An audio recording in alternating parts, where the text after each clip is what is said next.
Hi guys! Good evening to everyone. Now is February 16, 2026 Monday. As you can see guys, andito na naman ako sa koi fish pond ko. Ito po ang mga pets ko guys, mga koi fishes oh. Yan. Kasi bago lang ako napapakain ng dinner. May na guys, kasi gabi na. Yan. At honestly, dito talaga ako nagtatambay guys pag wala akong ginagawa. Kasi believe me or not guys, maniwala kayo sa hindi. Ang mga koi fishes guys ay mga stress relievers po sila. Nakakuwala po sila ng stress guys. Ayan.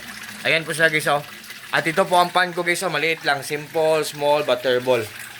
Yan. Ito ang mga gamit ko dito guys, mga iPad ko at saka tripod ko. Yan.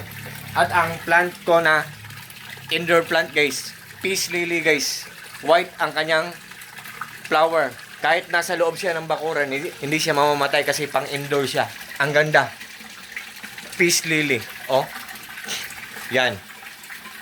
So, guys, sa video kong to guys, i-reflex ko ang nagwa-waterfall sa pan ko. Yan ang tinatawag na submersible pump. Ang brand niya ay Aquaspeed. Ang Aquaspeed submersible pump guys, ang lakas-lakas niya. Sa sobrang lakas niya, ang ingay-ingay niya. Oh, what you see is what you hear guys. What you see is what you get. What you hear is what you get. Walang labis, walang kulang po. Oh, di ba ang lakas-lakas niya? Oh, sa sobrang lakas niya, ang ingay-ingay niya. Para siyang nature na waterfall sa bukid na pagbagsak ng tubig, ang sarap-sarap pakinggan sa mga tainga natin sa sobrang lakas niya. Sa sobrang lakas niya, ang daming bubbles na naproproduce niya o na-create niya. At the same time, ang dami ding mabibreathe in na oxygen ng mga isda natin sa pond natin o sa aquarium natin. Ganyan kaganda, ganyan katindi ang Aquaspeed submersible pump guys. Kung naghahanap po kayo ng submersible pump guys, tingnan nyo lang sa link ko guys. Ayaw, paniwala kayo sa product na nire-recommend ko, Aquaspeed submersible pump guys, kasi meron kaming solar power system setup guys. Wala kaming zero electric bill kami every month. Wala kaming binabayaran na kuryente, maski piyaso every month. Kasi marami kaming mga solar panels sa bubong namin, sa roof namin, at may generator po kami, portable solar generator, dalawa, malaki at maliit, at may monitoring. Nalalaman ko or namomonitor ko ang isang gadget kung matipid lang kumain ng kuryente or kung good ang kanyang quality. Ang Aquaspeed submersible pump guys, hindi siya masyadong malakas kumain ng kuryente. Tapos, ang lakas-lakas niya.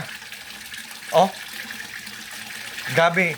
Powerful siya na maka-spin at maka-vacuum ng tubig. Ang lakas-lakas niya. At ang pinaka-the best part ng Aquaspeed submersible pump guys, ang mura-mura lang niya. Affordable pa, durable pa. Affordable.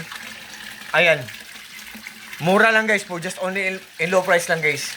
To all fish keepers dyan, kung naghahanap po kayo ng submersible pump, nandiyan lang sa link ko. At sa lahat po ng mga friends ko, especially na po palaging nag-order sa mga products ko, sa links ko. Thank you so much po sa trust at support. Good evening, peace, bye-bye. At God bless po sa ating lahat, or God bless us all and that's all. Thank you so much. God bless us all.